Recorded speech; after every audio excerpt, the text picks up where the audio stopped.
Assalamualaikum warahmatullahi wabarakatuh. Saya Kania Triwayuningsi dari kelas 11 IPS 2 akan menyampaikan tentang penerapan PSBB dalam memutus rantai penyebaran COVID-19 demi terwujudnya persatuan dan kesatuan bangsa Indonesia.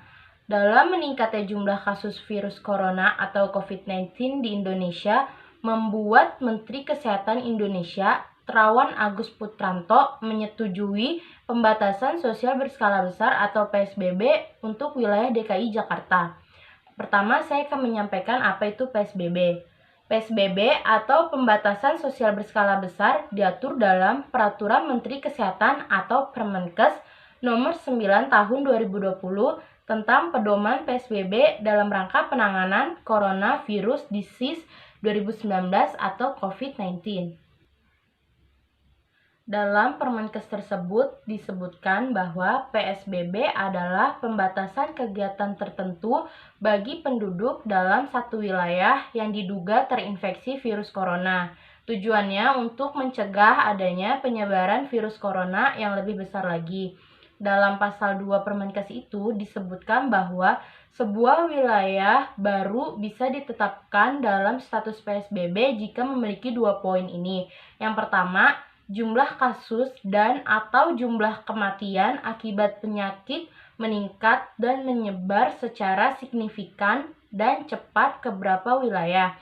Yang kedua, ada kesamaan dalam hal pola penyebaran penyakit dengan wilayah atau negara lain.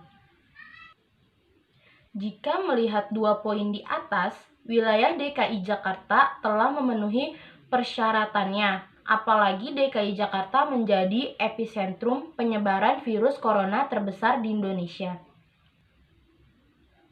Selain itu, PSBB juga tercatat dalam Peraturan Gubernur DKI Jakarta nomor 33 tahun 2020 yang mewajibkan semua penduduk Jakarta untuk melaksanakan perilaku hidup bersih dan sehat atau PHBS dan menggunakan masker di luar rumah.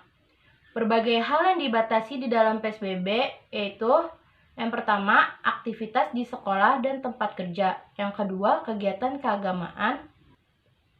Yang ketiga, kegiatan di tempat atau fasilitas umum.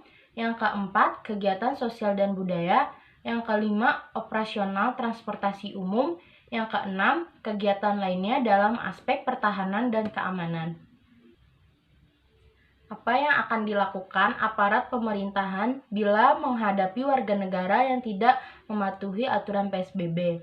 Direktorat Lalu Lintas atau Ditlantas Polda Metro Jaya mulai Senin 13 April 2020 memberikan sanksi berupa teguran terhadap masyarakat yang melanggar PSBB di Jakarta dan sekitarnya. Jika ada pengguna jalan yang melanggar aturan PSBB, petugas akan menghentikan yang bersangkutan lalu diminta turun dari kendaraannya untuk mengisi belangko teguran dan didata. Namun, jika yang bersangkutan kembali kedapatan melanggar PSBB, petugas akan memberikan sanksi yang lebih tegas.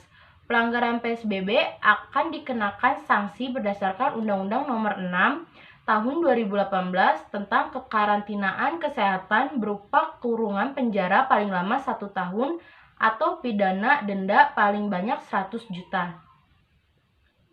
Perbedaan lockdown dengan PSBB yaitu lockdown mengkarantina masyarakat dan tidak diperbolehkan untuk keluar rumah sama sekali dan transportasi umum diberhentikan. Sedangkan PSBB mengkarantina masyarakat namun masih diperbolehkan keluar rumah bagi yang memiliki kepentingan dengan menaati peraturan yang telah dibuat oleh pemerintah.